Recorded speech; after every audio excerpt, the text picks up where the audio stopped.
Dear viewers, I am about to tell you about a surah of the Holy Quran in this video. The great saints of Allah used to recite this surah frequently. They say that this surah of the Quran even shakes the divine throne, Arsh. It is a surah that makes great decisions from the throne come to pass. Whoever recites it, a decision is immediately made in their favor. So, respected viewers, if you have a place to keep wealth in your home, if you can manage wealth, then today follow the method I am about to tell you and make it a regular practice, Wazifa. God willing, you will become extremely wealthy. And after performing this Wazifa, my Lord will fill your empty laps. My Lord will change your destiny. The doors of your fortune will open. Many people share their struggles, saying, "We are deeply worried. There is no blessing in our business. Customers don't come, and even when money comes in, we don't know where it goes. It just disappears. There is constant hardship and no barakah." Some sisters say, "We don't understand why there is so much conflict in our homes. There are frequent arguments, illnesses, and a lack of peace. Our sustenance feels restricted, and our debts keep increasing day by day. Sometimes we struggle even to manage 2 meals.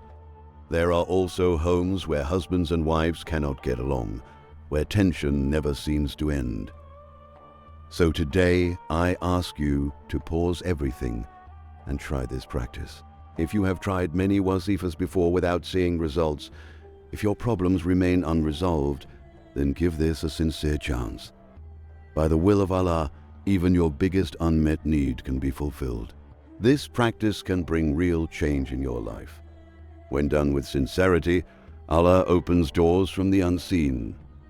If you truly seek improvement in your life, if you are tired of hardship and want ease, then take just a few minutes and perform this practice properly, understanding when and how to do it. Before that, it's important to recognize some common mistakes that often go unnoticed in our homes. These mistakes can lead to problems such as lack of blessings, financial difficulty, illness, and constant conflict. Avoiding them can make a real difference. Also, there are a few positive habits you should begin today. With consistency, they can help bring peace, stability, and relief from many difficulties, by the permission of Allah.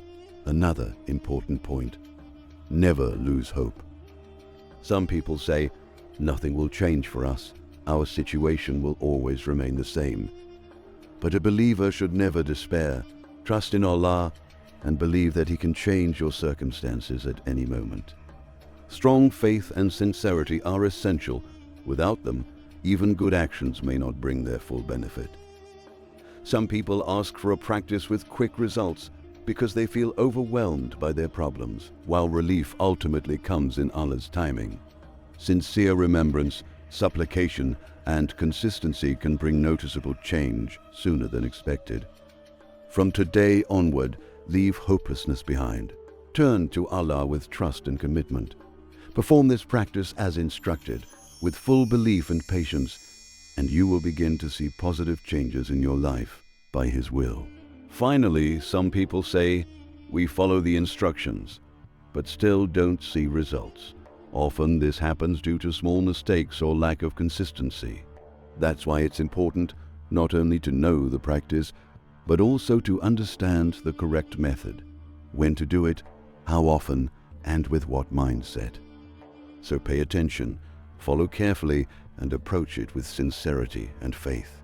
Now, I will tell you the mistakes you might be making while performing a wazifa. The biggest mistake is that people do not perform ablution, wudu, do not pray, salah, and do not recite the Holy Quran. In every video of mine, I say this: no matter what practice or wazifa you do, it does not happen without prayer. Without prayer, nothing works. No wazifa works. One mistake you make is that you start doing the wazifa without praying. And another mistake, the biggest one, is that when you start the wazifa, people around you often keep talking to you and you keep doing the wazifa alongside. Viewers, doing this breaks the wazifa. So after today, Try not to make these mistakes. The correct method for doing a wazifa is, you perform ablution, then after ablution you pray. When you have finished praying, sit in a place where you feel no one will come near you. When you sit in such a place, all your attention will be focused on the wazifa. Then you start the wazifa. Then, before the wazifa is even finished, you will see the miracle of Allah Almighty. Your empty lap is filled at that very moment. When you go into a closed room and sit down after praying, you recite Durood Shareef 3 times. Now I will tell you the wazifa. Try to write this wazifa down and keep it with you today. First, you must recite Durood Shareef 3 times. And viewers, always keep reciting Durood Shareef frequently, whether walking, sitting, getting up, sitting at the shop, sitting at home, coming from somewhere, or going somewhere. Keep reciting Durood Shareef abundantly. This will, God willing, greatly benefit you. This will ensure that no trouble ever comes to you. In your home, shop, or business, there will be nothing but blessings and mercies. Therefore, try to keep reciting Durood Shareef frequently, because Durood Shareef has many virtues and blessings. In the Holy Quran, Allah, blessed and exalted Himself, says, "Indeed, Allah and His angels send blessings upon the Prophet. O you who have believed, ask blessings upon him and salute him with a worthy salutation." So, the more a servant sends blessings and salutations upon Prophet Muhammad, peace be upon him, the more he will be in harmony with Allah Almighty and His angels. Mercies and blessings will be his destiny, and he will be protected from all kinds of fear, sorrow, calamities, troubles, and sins. As soon as a servant recites Durood Shareef, it is immediately accepted in the court of Allah, and the reward for an act accepted in the divine court is also received quickly. The virtues of Durood and Salam are countless, and a great benefit of the holy Durood is that through its blessings, servants attain closeness to Allah, blessed and exalted, and His beloved, peace be upon him. It is narrated in Tirmidhi Shareef, on the authority of Hazrat Ibn Masud, may Allah be pleased with him, that the Messenger of Allah, peace and blessings be upon him, said, "On the day of judgment, the one closest to me, or the most deserving of my intercession, will be the one who recited the most Durood Shareef upon me." And the Prophet, peace be upon him, also said, "Whoever sends salutations upon me, Allah Almighty turns my soul towards him until I answer his salutation." Similarly, it is narrated by Hazrat Ubayy ibn Ka'b, may Allah Almighty be pleased with him. He said, "I said, O Messenger of Allah, I recite Durood Shareef upon you very often." "How much Durood Shareef should I allocate for you?" he said. "As much as you wish." I said, "A quarter," he said. "As much as you wish, but if you increase it, it is better for you." I said, "Half." He said, "As much as you wish, but if you increase it, it is better for you." I said, "2/3." He said, "As much as you wish, but if you increase it, it is better for you." I said, "Then I will recite all my Durood Shareef upon you." The Prophet, peace be upon him, said, "Then it will suffice for your sorrows and erase your sins." Viewers, it is narrated from Hazrat Ali, may Allah be pleased with him, that the Messenger of Allah, peace and blessings be upon him, said, "A miser is the one before whom I am mentioned, yet he does not send blessings, Durood, upon me."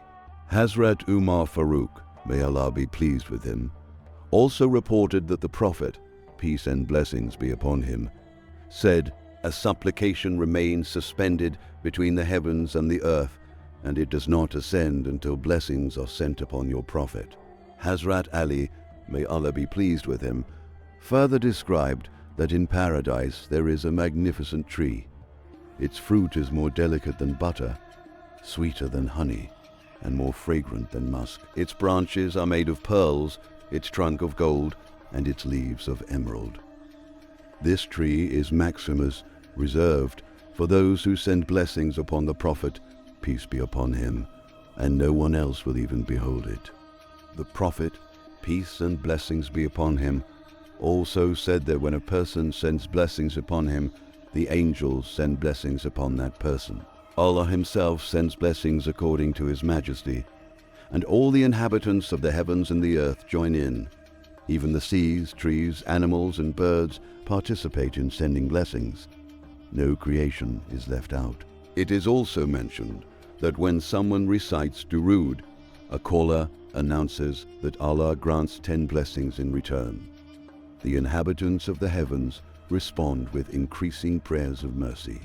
Ultimately, Allah declares that rewarding such a person is His responsibility, and He forgives their sins due to their love and respect for His beloved, peace be upon him. The Prophet, peace and blessings be upon him, said, "If a person sends blessings upon me once with sincerity, and it is accepted, then 80 years of sins are forgiven."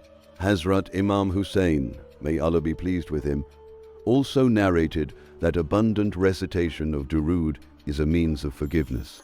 Hazrat Abu Bakr Siddiq, may Allah be pleased with him, reported that sending blessings upon the Prophet cleanses sins just as water cleans and refreshes. Scholars have also emphasized its virtues.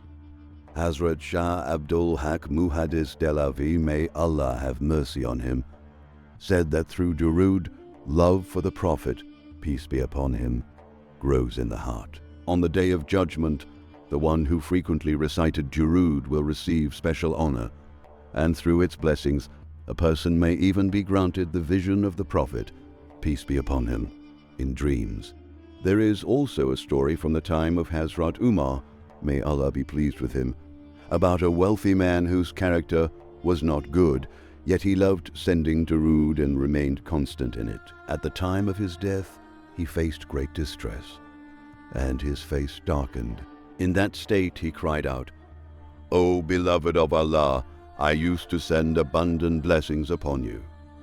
At that moment, a bird descended and spread its wings over him. Instantly, his face became radiant, a beautiful fragrance filled the air, and he passed away reciting the kalima. That very night he was seen in a dream in a state of honor between the earth and the sky. Imam Kastani, may Allah's mercy be upon him, has narrated that on the Day of Judgment, if a believer's good deeds are few and the scale of sins becomes heavy, the believer will stand distressed. Suddenly, the Messenger of Allah, peace and blessings be upon him, will arrive at the scale and secretly take out a sealed parchment from himself and place it in the believer's pan. As soon as he places it, the pan of good deeds will become heavier. The person will not know who saved him. He will ask, "Who are you? So generous, so beautiful and handsome.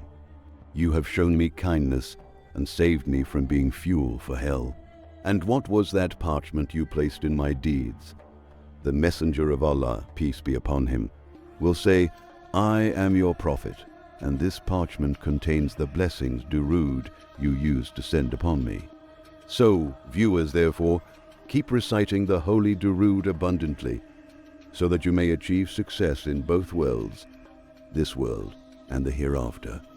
So, viewers, now know what the Wazifa is. When you have recited Durood Shareef 3 times, immediately after that, recite this, Bismillahir Rahmanir Rahim, and after that, recite this blessed verse, La ilaha illa anta subhanaka inni kuntu minaz zalimin.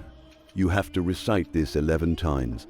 When you have recited the blessed verse 11 times, immediately after that, recite Surah Al-Muzammil 11 times. And when you have recited that, recite these words. You have to recite the name of Allah Almighty and the name of the Prophet, peace be upon him. Then you have to recite Ya Allahu Ya Muhammad 33 times. And after this, recite the same Durood Shareef you recited at the beginning 3 times. Now, remain seated in that same place, because now it is time to ask from Allah. After performing this Wazifa, it is time to ask from your Lord to fill your empty laps, to change your destiny. While sitting in that place, raise your hands towards Allah Almighty and ask whatever you wish from your Lord. God willing, My Lord will grant it immediately. Ask from Allah crying and begging, weeping. Tell Allah your troubles and sorrows. Then ask Allah for whatever you need. O Allah, I have this problem of illness. Remove the illness. Grant me a life of health and wellness. O Allah, grant me abundant, lawful sustenance. Viewers, whenever you ask from Allah, ask in this manner. O Allah, grant me out of your mercy. Grant me according to your majesty. Because when my Lord grants from his treasures according to his mercy, according to his majesty, the home becomes filled with mercies. Inside the house, there is nothing but sustenance. And then Allah grants you so much that it becomes difficult for you to manage it. So whenever you ask from your Lord, do not ask according to your need, but ask according to your Lord's majesty. God willing, all your problems will be solved. Prayer to Allah Almighty is that He solves the problems of all believing men and women, fulfills all legitimate needs and desires. May He accept and approve my telling and your listening in His court. And finally, viewers, I request that you write any one of the 99 names of Allah Almighty in the comment box and share it. May Allah Almighty be your supporter and helper. Ameen, O Lord of the worlds.